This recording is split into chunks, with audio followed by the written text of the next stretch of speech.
Welcome in a little bit late on this Thursday night. Forgive me for that. Little man and I went out and got some tacos tonight, so we're just a little bit behind. So if you're here, I appreciate you being here despite the fact that I'm about a half hour late. So if you are here with me live, I know that you are a P1, and so for that, I thank you. It's Rebel Report Live. My name is Michael Borky. Appreciate you guys being here to be on news in the Ole Miss sports world.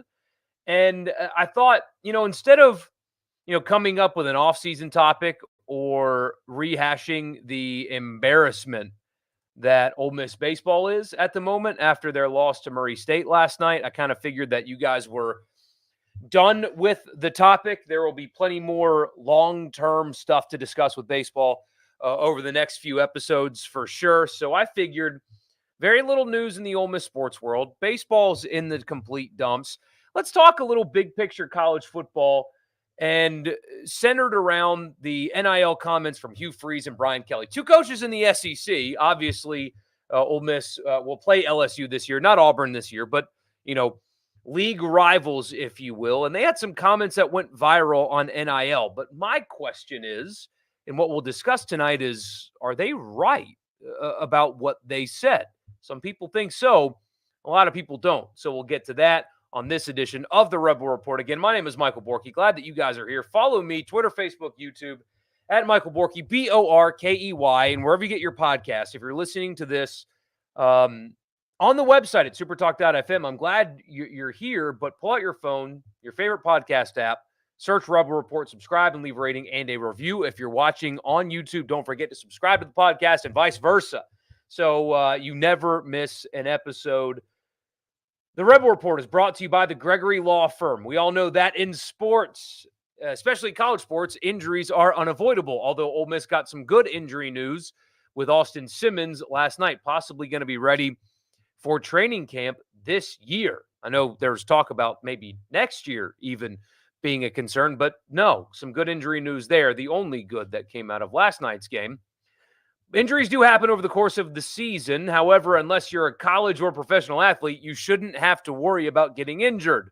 But it does unfortunately happen. If you have been personally injured or have a small business or contract dispute, call attorney DJ Gregory of the Gregory Law Firm located in Saltillo, Mississippi to discuss your legal options. You may not need DJ Gregory today.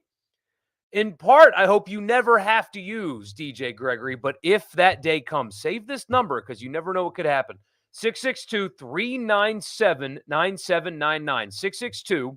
662-397-9799. Don't delay. Call DJ today. DJ Gregory of the Gregory Law Firm, bringing you tonight's episode of the Rebel Report. So you guys by now have seen or read the comments from Brian Kelly and Hugh Freeze. Brian Kelly, it's been a couple of days now since his comments were making the rounds. And although I did see a lot of people talking about how, well, he was taken out of context. And I watched the entire thing. What context was missing? And look, I listened to and read some of the reaction of those out of context people, and I kept wondering what context was being missed. Well, he actually meant that they weren't going to overpay for players. Well, probably so, but why didn't he say that? Instead of saying, look, we went after some guys and their asking price relative to what we thought their value was a little too high for us. We couldn't stomach going that high for one particular player when we didn't value the player that much. You want to know how I know that goes over well? Because another SEC coach has said that frequently. Lane Kiffin has openly talked about how there is a point where the players are asking for too much and they decide that the juice is not worth the squeeze there. But that's not what he said, is it? The entire interview, he did not say anything about, yeah, they just asked for too much. No, it was, we want to sell something different here at LSU. We want to develop here. It was that stuff. That's what he actually said. Maybe he meant, and frankly, he probably did mean that either A, they just got beat on some guys, or B, couldn't afford them. But there was no context missing. What he said is what he said. And we'll get to that in a second. Hugh Freeze said something, a little bit more accurate when it comes to. Okay, let me rephrase that. Hugh Freeze said what people think Brian Kelly was trying to say.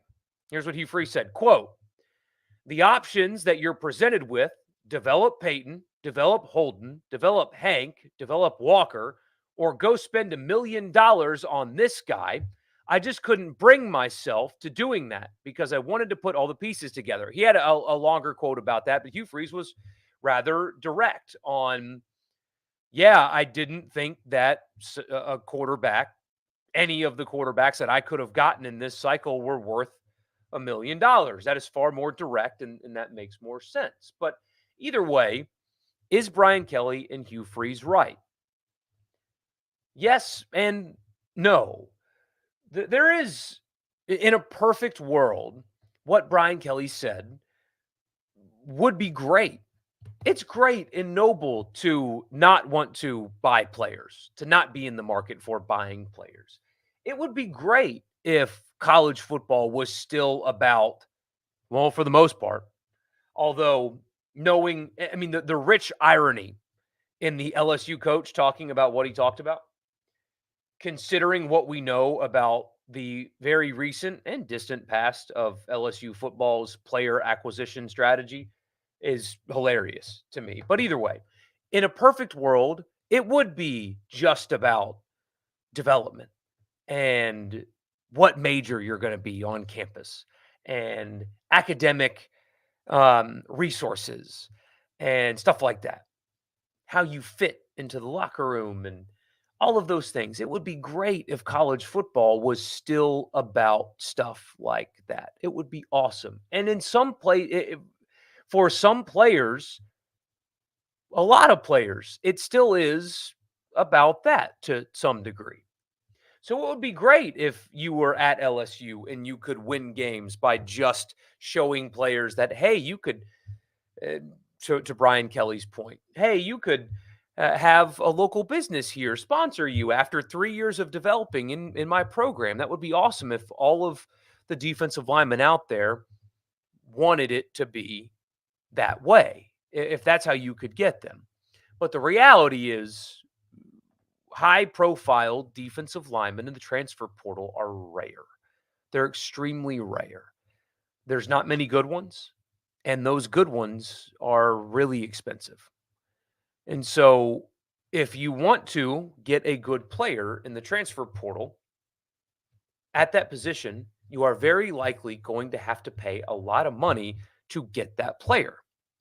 And if you choose, like Dabo, to not go that route at all, and you just want to purely develop, then okay, you can certainly go that route. If you want to pretend like what Brian Kelly said was reality, then you can certainly do that. You're at LSU, though. That's what makes this different. Same thing with Hugh Freeze. We'll get to that in a second. But Brian Kelly's at LSU. He's in his third year at LSU. In year 3 at a place like that, they expect you to be a championship contender, a national championship contender. And yes, they replaced their defensive staff. And Brian Kelly did a really good job at hiring defensive staff. Really good job. Excellent job at hiring defensive staff. They're really good. That staff is really good. But they had a desperate, desperate need in the defensive front, and they didn't fill that need. So regardless of the reason why, the fact is they lost. And if it's because of this, I'm not going to be in the market for just buying players, I want to develop guys strategy, or whether it's they didn't have enough money, or whether it's something in between, or maybe they just missed on some of these guys. The point is, they needed defensive line help in the transfer portal. They didn't get it. And because they didn't get it, they are more likely to lose football games. And right now, you can sell in May what Brian Kelly said because local media there bought it and they liked it and their fans loved it. They loved that. Fans eat that kind of stuff up in May. But what's going to happen if LSU's defensive front gives up, let's say, 7 yards per carry when Ole Miss comes to town a few weeks into the season? What are your fans going to think then? Well, what is the local media there going to say about you then? Maybe you should have gotten the collective to pony up to buy some of these players. Maybe that's what you should have done. Instead of focusing on the development or trying to sell development and camaraderie and all that stuff that he talked about, maybe you should have tried to get Walter Nolan. Maybe you should have tried to get the number of defensive linemen like Georgia did. Georgia got one out of the portal, impact player. Will play a lot of snaps for them this year. Oklahoma got one. Ole Miss got a pair. Miami got one. Other schools were able to do what you couldn't. And so spinning it this way is a risk, is absolutely a risk for Brian Kelly, because when the season comes, and if you're not any better up front, what are fans going to say? And what is the media going to say? Because this moral posturing is great in May when you haven't lost a game yet. Nobody's going to care in October when you've lost 3. Hugh Freeze is a little bit different story. Now, I think, one, I like that he was a little bit more pointed. 2, I think there's some hyperbole in this statement because there were some quarterbacks that are better than Peyton Thorne that were not $1 million quarterbacks that entered the transfer portal. KJ Jefferson, for example, is better than Peyton Thorne. I don't think UCF is paying him $1 million. I could be wrong. I highly doubt it. There were upgrades from Peyton Thorne available, I think. And Auburn tried to get some of these guys. They didn't go to Auburn. 2 cycles in a row, they swung and missed on some quarterbacks. And I don't think it was necessarily because they chose not to pay them. But they did get Peyton Thorne. He's a Power 5 transfer. It is another example of you can sell this in May. This is easy to consume. This is easy to buy in May. In a perfect world, you could develop Peyton Thorne, and it would be more economical. It would be better for locker room culture, et cetera, if that is what you are good at. If that works, that would be great. Here's the problem. Peyton Thorne stunk in 2023. And if he is not good again, even if he's better, if he's still not good again, you know what people are going to say? You should have gotten a quarterback in the transfer portal.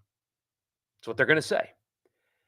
It's still too new to know which way is the best way. It's still too new to think that Dabo's way is not going to work or Brian Kelly's excuse for losing is going to be the right way. This is still all very new.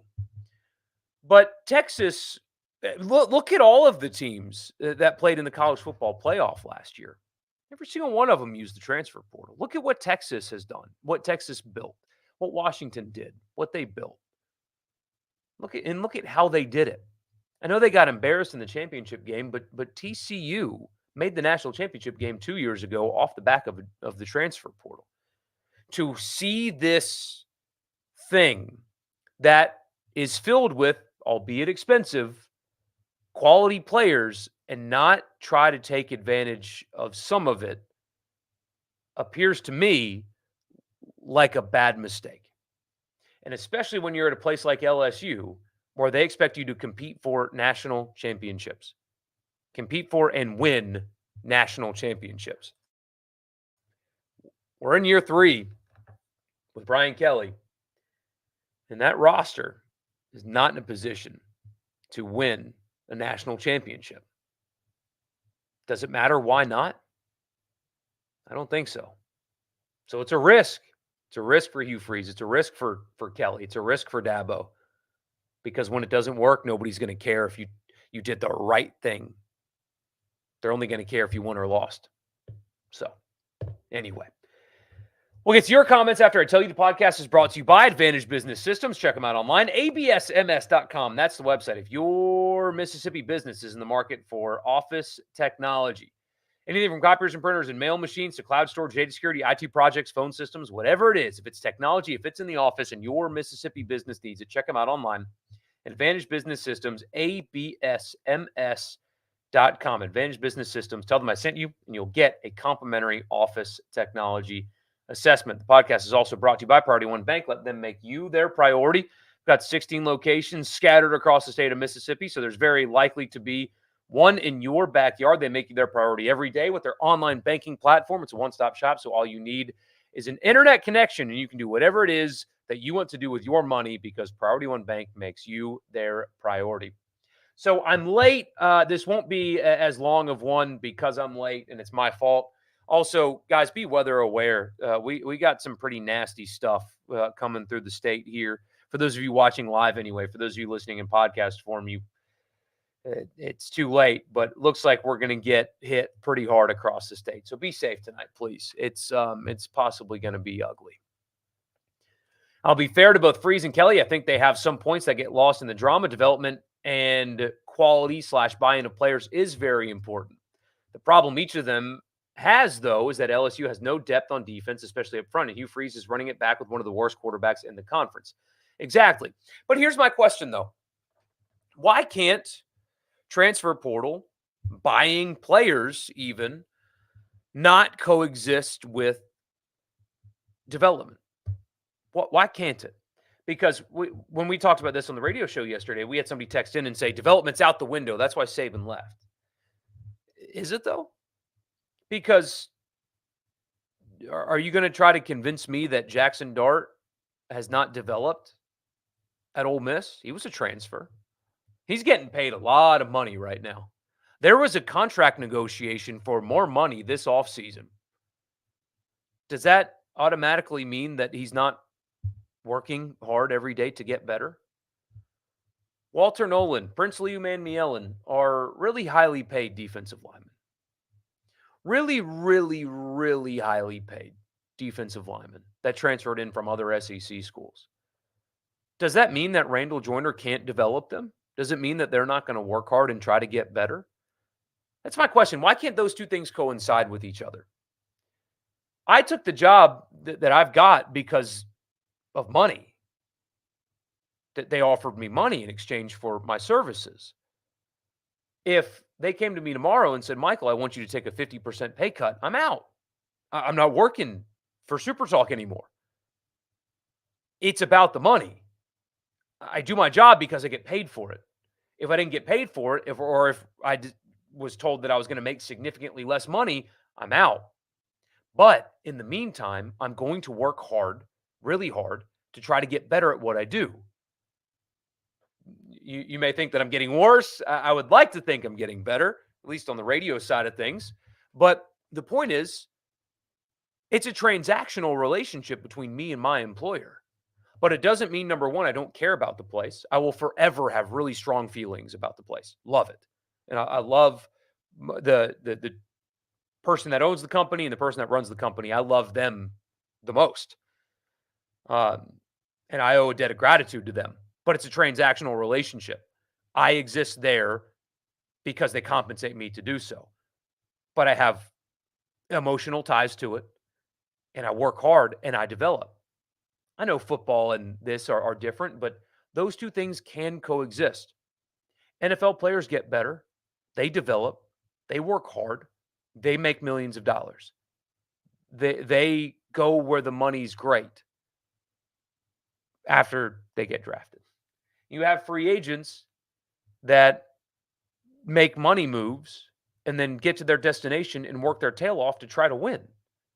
Why is that something that people think can't exist at the same time? If you have a strong culture, if you are a good leader, then you can bring in a mercenary, you can buy a player, and then coach them to be malleable, coach them to fit into your culture. You can coach them to be a good teammate. Those two things can coexist. So this idea that the player in the transfer portal won't acclimate in your locker room and will exclusively be a bad apple, that's disingenuous. Or it's either disingenuous, lazy, excuse making, or you're not good enough at your job. Was the loss last night the nail in the coffin on Bianco's tenure? No, it was not the nail in the coffin. Although I think it's more complex than that. There's just a lot of the season has to end, but there's a lot of things that Keith Carter has to weigh in that decision, and money is the big part of it. You guys can't forget. We talked about this today, some on the show too. There is upcoming legislation, or whatever you want to call it, that will force schools to slash 20 to 25% of their budget to pay the money sport players.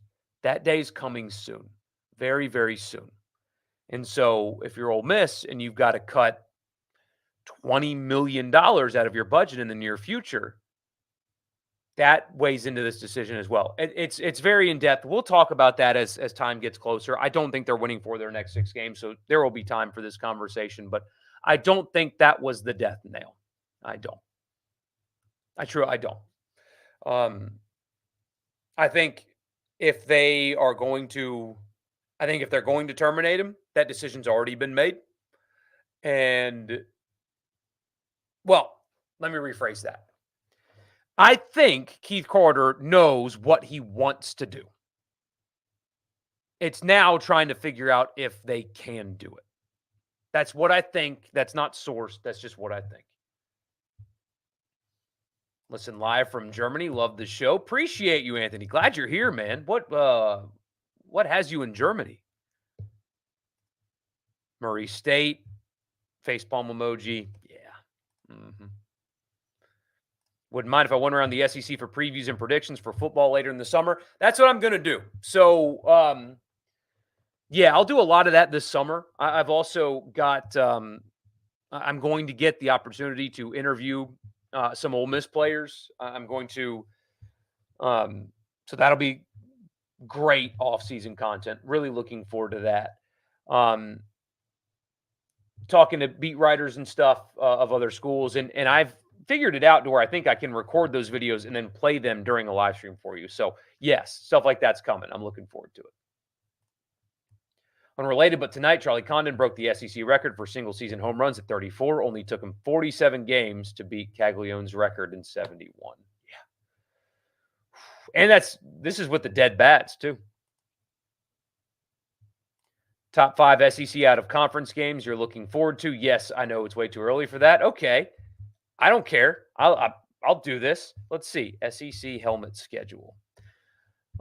This will not be number 1, but I think that Vanderbilt, Virginia Tech is actually kind of intriguing. Nobody's going to watch it. None of you care, but I do think that one is pretty darn interesting. So let's see. I'm just going to give you 5 and then I will rank them. How's that sound? Georgia, Clemson, Texas, Michigan, LSU, USC. Okay, so Alabama, Wisconsin, Georgia, Clemson, LSU, USC, Texas, Michigan, Texas A&M, Notre Dame. There's your 5. If I had to rank those, LSU, USC might be my number 1. Is that crazy? That might be my number 1. Georgia, Clemson, because I think this could be indicative of Clemson's future. Alabama, Wisconsin, DeBoer getting tested for the first time. No, that's 4. A&M, Notre Dame is 3.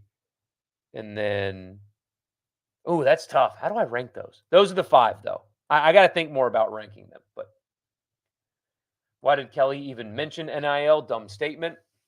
I mean, my theory is, Ronnie, I think it's twofold. I think that because, again, like I said before, the people that are talking about, well, you're taking him out of context. He meant that they weren't going to overpay. Then why didn't he just say that? Instead, what you think he meant is fine, because I think you're probably right that that's what he was trying to portray. He's not the best communicator. Remember the time that he said his team should be executed? Not the best communicator, okay? He's really not good at the public speaking PR thing. It's not his thing. He's a very good coach, but that's not his thing. But he didn't say that. What he said instead was something that everybody rolls their eyes at because everybody knows it's not true. They tried. They lost. The question to me is, why did they lose? Why did they fail so badly? And it's not because they are looking for something different. They either misplayed their hand, and because the spring portal is always going to be more expensive than the winter portal. It was always going to be that way. Fewer players. But is it because people didn't want to play there for whatever reason? Could they not get in the door with these guys? Did they not have enough money? Because I fail to believe, I will never believe that everybody that got a defensive lineman in the portal recklessly spended for that person. Look at the number of programs that got at least named defensive linemen in the transfer portal. Did they all recklessly spend? So I refuse to believe it's that. What is it, though? Are they lacking in funds? Or was it just excuse making because they swung and missed so much? Now that will drive LSU fans mad when they win 8 games and he basically says, I told you so. Yeah. He said the defense would be a problem before the season last year. Hey, I'll tell you what, I do respect the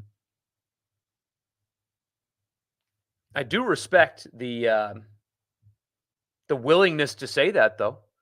I mean, he started that interview by saying straight up, it didn't go well. We were looking for defensive linemen. It didn't go well. He said that. I do like that. Tyler Siskey said on his podcast with Neil that he had a well-informed source tell him that later this summer there will be an announcement about a separation between college football and the NCAA. That wouldn't surprise me. That would not surprise me at all. The aforementioned Hugh Freeze was on the next round today and said that he thinks that it's between 9 months and a year. That where something happens, whether it's a breakaway or they finally, buckle down contracts and collectively bargain, they finally, pull the plug on whatever this charade is. So that wouldn't surprise me at all. And somebody as connected as him, there'd be no reason for me to be like, nah, I don't believe it when it's somebody as connected as him, Missouri over under 9.5. Let's see. Under. Missouri under 9.5. Ole Miss over 9.5. LSU under 9.5. There you go. You don't think Brian Kelly or Hugh Freeze are coaching at their schools in 5 years? I 100% agree with you.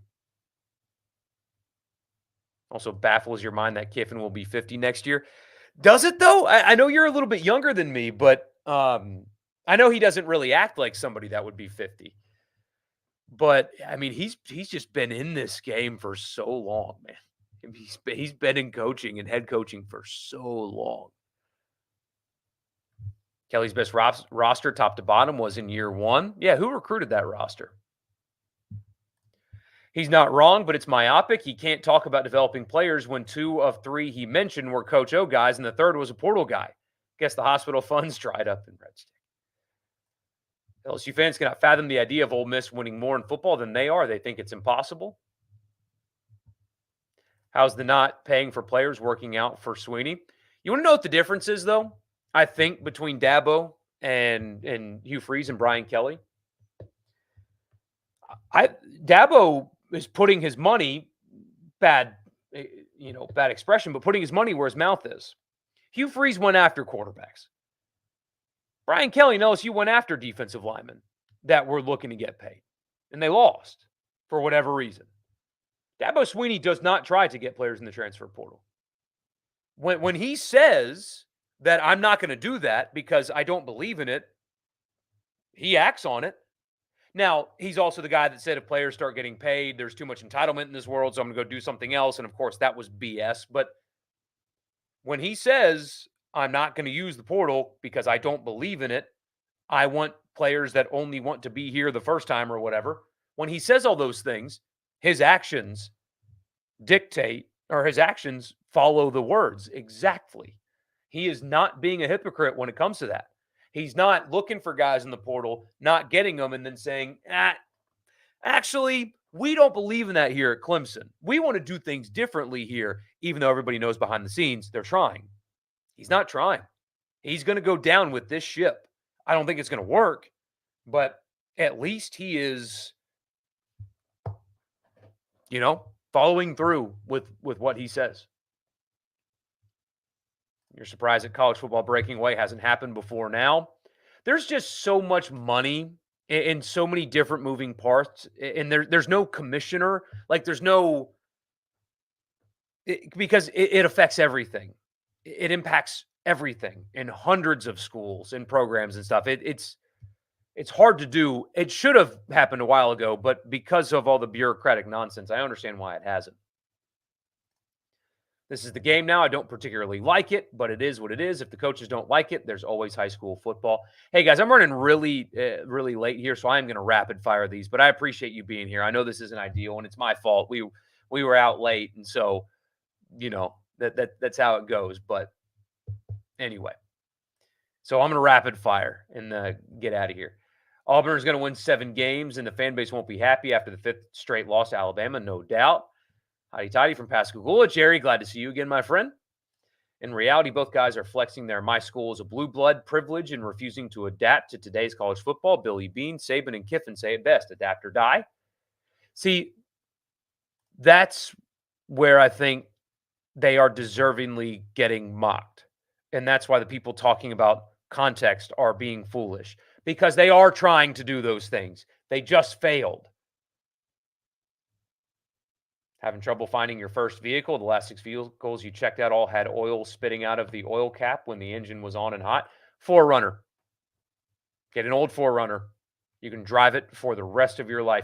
Hit the like button, please. Yes, please hit the like button. As of now, Auburn is not the program they were pre-COVID. It's been 5 years since they won more than 6 games in a season. Incredible stat right there.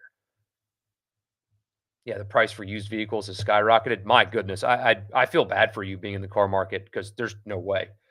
Ooh, there's no way I would be comfortable doing that right now. Good luck to you, man. But 4Runner, look into 4Runners. It'll last you forever. I drove 300,000 miles in one. So since 2000, Auburn has an under 500 overall record. I've always said Brian Kelly is not a good fit at LSU. The SEC has been paying players the longest of any conference, including LSU. Is Keith Carter the best AD in the SEC? It's a fair question to ask at this point. He's getting, there's a lot of people that are criticizing him for the contract he gave Mike Bianco, and in hindsight, it was a mistake. But the way he has adapted with football and basketball and taken risks and stuff like that has been phenomenal.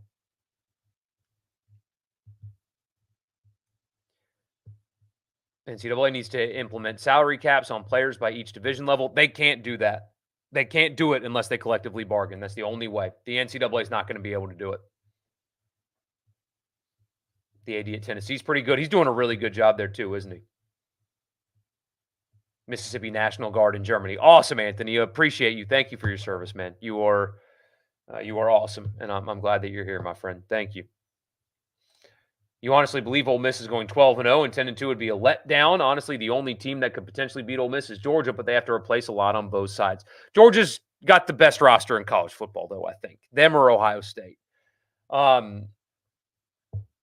You're starting to think 11-1 is more likely than 9-3 makes me worried. Hope is a dangerous thing.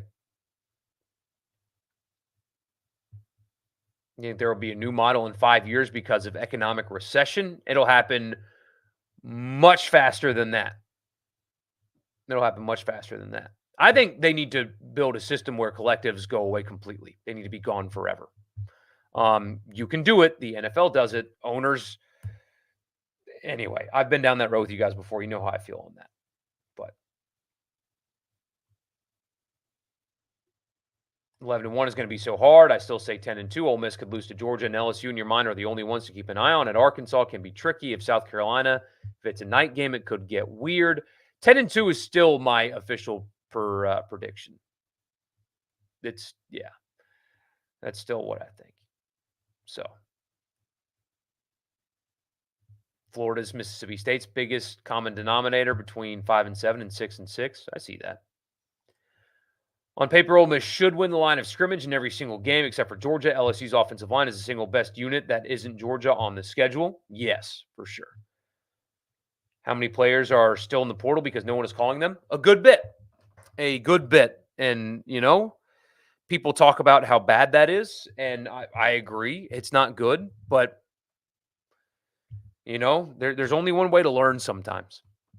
Sometimes hard lessons need to be learned, and the grass isn't always greener. What a better place than college. There's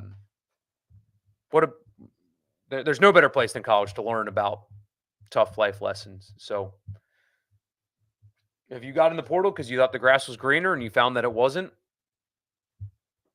such is life. But anyway, I got to run, guys. I'm sorry. I know that this was short and kind of choppy, but I appreciate you. I really, really appreciate you. We'll talk Sunday. Baseball, maybe. We'll see. Anyway, I appreciate you guys very, very much. And yeah, I agree with this Memphis Rebel that collectives, if they do exist, will be for the smaller sports. I actually do I like that. But for football and basketball, you guys should not have to pay their salaries anymore. It's ridiculous. Anyway, see you guys.